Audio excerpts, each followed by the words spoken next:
about that rifle real quick. Oh, it's unmodified standard K31 Swiss. There are no modifications made to this at all, none. Except for the ammo, it's 190 grade Sierra Match Kings hand loads, and yeah, it's a standard issue 1950 Swiss rifle, and the Swiss rifles are notorious for a lot of people don't like the setup on the sights, but I've grown very accustomed to them. I prefer them over anything else. There's a lot of different patterns and sight pictures that you can create with it, and it helps me put it how I want to put it, as far as, you know, down whatever path and that sort of thing. There's a thing that I look for as far as like the air currents and how I ride it, and how I ride the bullet out there. And with this sight setup, particularly the front half, it's got the hooks on it and everything else, and it just gives me a wide variety of options as far as how to manipulate it.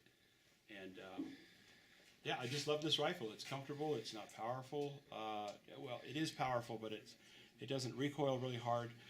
I have to point out that I have to use a lead sled for recoil purposes only. I've broken my neck twice.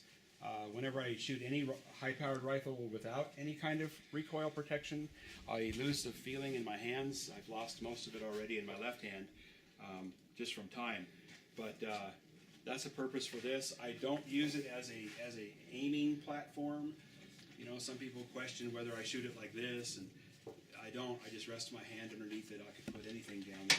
A banana would work, anything. But that's a purpose for this. It's just 75 pounds total. And yeah, after I broke my neck the second time, I was told I couldn't shoot anymore. And they came out with a lead sled. My passion is back. Yeah, I'm not the most unhappy person in the world. How much did you pay for this rifle? That's embarrassing. A lot of people, I feel bad sometimes saying it. I'd gone to Big Five. This gun was for sale for $199, and I told the guy at the counter that I would buy it as long as he could provide me one box of ammo. But I knew ahead of time that there was no ammo. Nobody was making Swiss ammo at that particular time. It was a few years ago. And the guy says, absolutely sure. I said, okay. Oh, well, we're out of ammo.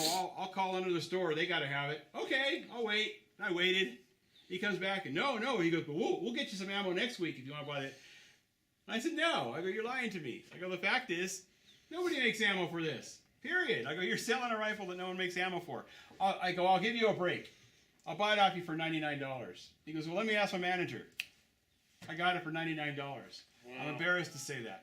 But I won. Sometimes you win, sometimes you lose, you know. I've bought rifles before where I get home and they're not even shootable because I wasn't, you know, the cards weren't lined up. But I got lucky with this one. This is my third one, and I've always liked the Swiss rifles. I don't know, they're perfect. Period. They're perfect. Awesome. I love the triggers. I love everything about them. What can you say about Sierra? Sierra bullets, particularly the 190 grain. I have experimented with every kind of bullet that I have been able to get my hands on, from about 175 up to about 220. And as far as long-range shooting as in beyond a bullet's capability to maintain supersonic speed, when they go through the transonic phase from supersonic to subsonic, that, in my opinion, for the type of shooting I do, is the most important factor. There's a lot of bullets out there that will have a higher ballistic coefficient. Ballistic coefficient meaning they have less drag, and so they run out to 1,000 very, very quickly.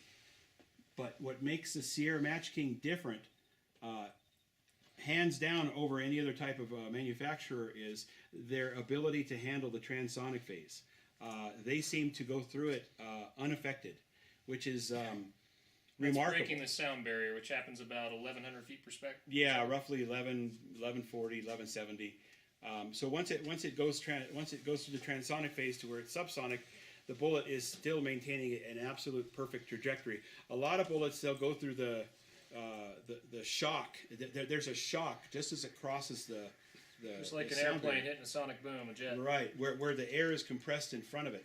And what it'll do is it'll force a very slight yaw in the bullet, where it'll fluctuate like this. And when you visualize a bullet with a very slight yaw, and then you remember at the same time it's traveling over 1,000 feet per second forward, and every 10 inches it's doing a revolution, it's got a lot of stability issues. It's got to be perfect. And once it starts to shudder, it'll go into a corkscrew. And that's the factor you usually run into with bullets. But I found the 190s with a 1 in 10 twist is just unbeatable. I don't know why, but it is just, yeah, it's perfect, literally, in my opinion. And I like it. I've used the Sierra 190s for, my goodness, since I was a teenager. Mm-hmm. And I've always been really fond of them. Excellent I've used stuff. them in my Weatherbies. And Well, you got anything else before we just get this over with? And No. I'm looking at the flags right now, and they look pretty good. I have, these are not the bullets that are in here right now are not the bullets I plan on doing the actual shoot with. These are, I call them feeler shots. Just going to throw them out there, get an idea for where things are going. And then once I have that idea, then I'll go to the better rounds. But right now, conditions look pretty darn near close to perfect, at least out to 500 yards. At least out to 1,000 from what I'm looking at. The flags are all down. So we're here in Bryce, Utah. Where did you drive from? Antelope Valley, Palmdale, California. But it's worth it. I would have driven 4 times as far to come here. This is the finest shooting range I've ever been to. Absolutely, hands down. And I'm not being asked to say that by anybody. It really is. This is